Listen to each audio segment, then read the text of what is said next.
Hello everyone, I'm here today because yesterday the long list for the Booker Prize 2024 was announced, and I just wanted to comment on the books and what I think about the list in general.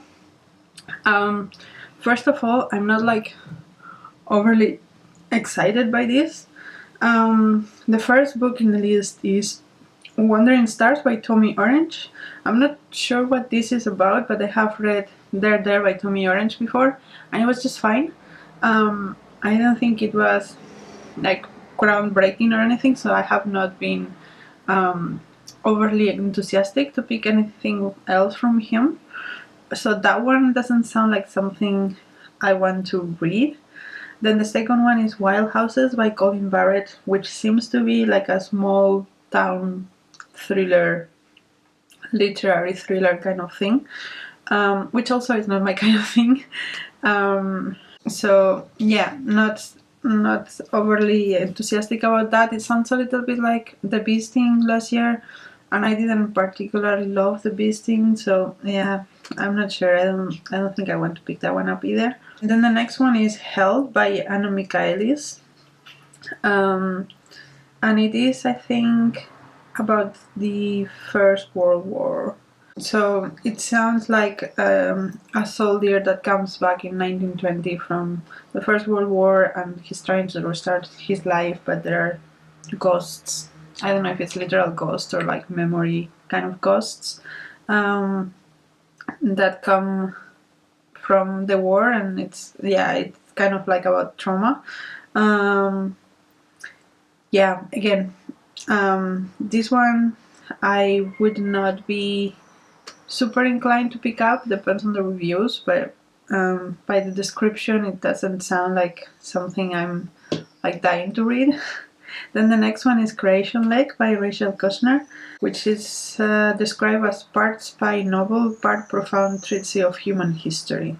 So it's from a spy that infiltrates a commune of eco-activists in rural France.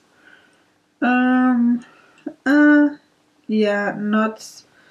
I mean, that premise sounds like it could have something a little bit more to it, but yeah, I have read The Mushroom by Rachel Kushner, and I thought it was okay.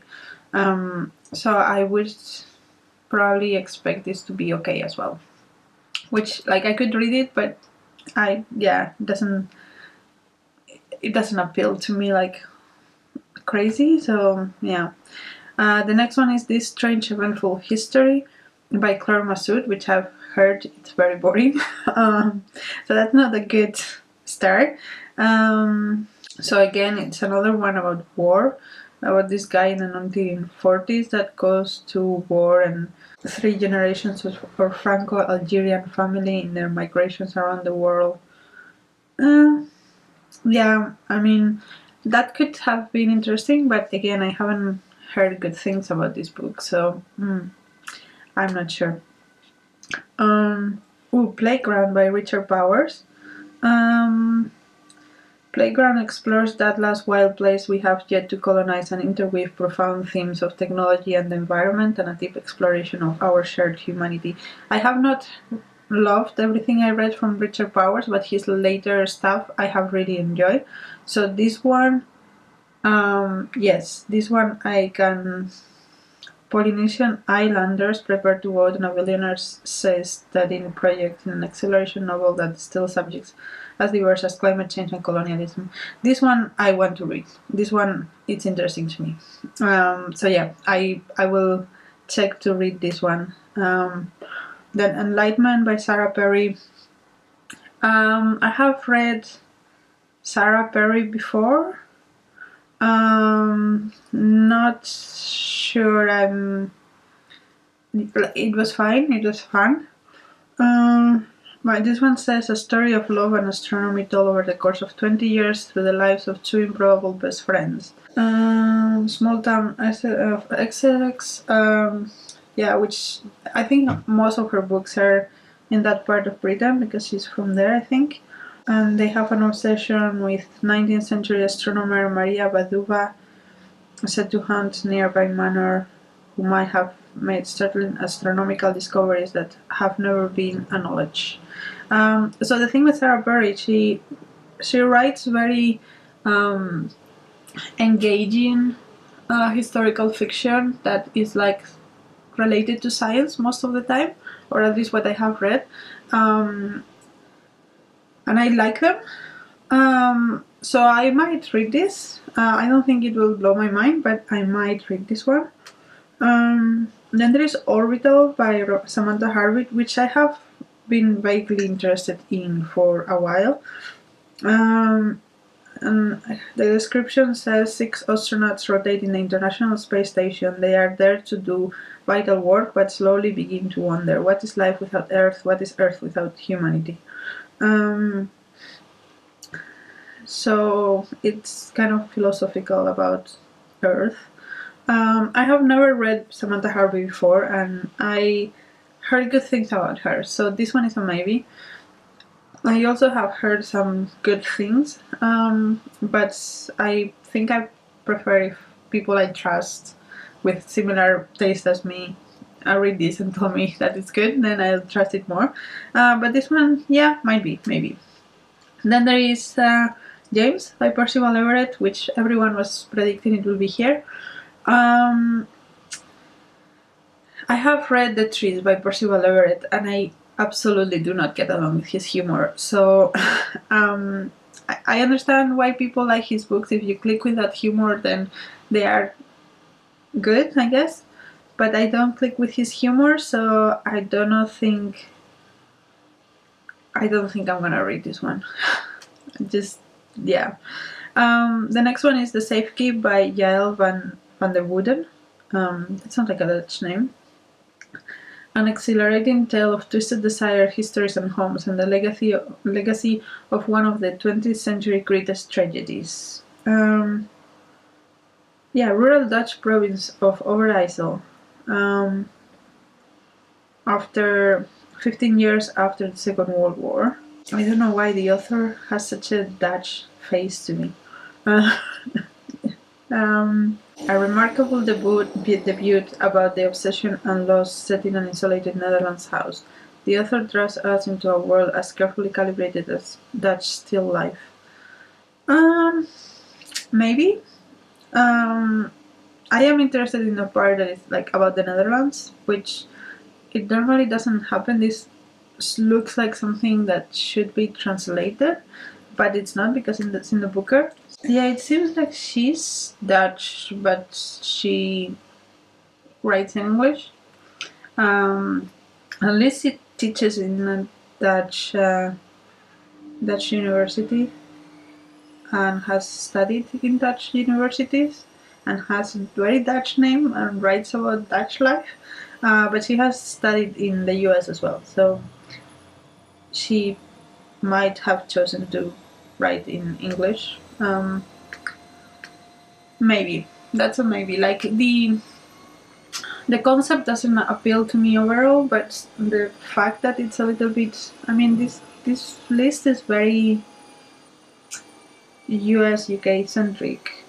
There's one Irish book, but it does not look like it's very international, and this is one of the more international ones, which is still in Europe, which is really bad, but maybe. Then there is My Friends by Hisham Matar, which everyone was predicting it will be in the list. And it's about 3 friends living in political exile, an emotional homeland that friendship can provide. So I have read In the Country of Men by Hisham Matar, and it felt very male.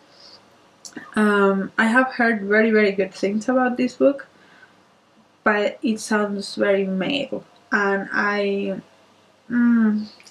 not sure I want to read it. So we're gonna ignore it for now. The next one is Stone Yard Devotional by Charlotte Wood. So this is an exploration of forgiveness, grief, and female friendship. Born out and in the need of retreat, a middle-aged woman leaves Sydney to return to the place she grew up. This is Australian. The Booker, for some reason, almost never gets Australian novels in in their list. So hey, that's nice. Um, a woman settles into a monastery in rural Australia and discovers that no shelter is impermeable. This novel thrill until the judges. I mean, the concept doesn't sound like something I want to read, but I'm happy that Australian made it to the list. And then the last one is Headshot by Rita Bullwinkle. Funny, propulsive, obsessive, and ecstatic. Headshot is equal parts subtle and intense, and it brings us to the silence of the boxing ring and above and beyond. Profound examinations of identity, destiny, and family dynamics. So this, I mean, last year there was Western Lane, which I did read and enjoyed, and it was about squash, and I have no interest in squash, so maybe this could be good, even though it's about boxing. I don't want to read it. So yeah, I'm not I'm not gonna go there. So as a summary, very not diverse list. I think a lot of women though, and I'm happy that there is an Australian novel. Um, I am interested in Playground by Richard Powers, and Orbital by Samantha Harvey, and maybe Enlightenment, and maybe Safekeep.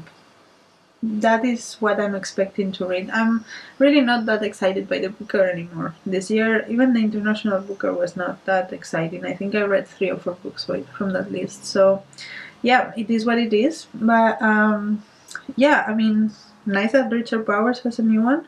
I'm excited for that. Um, and I'm gonna go and check where I can find the books I'm interested in and see if I can read them. So yeah, that's all for me.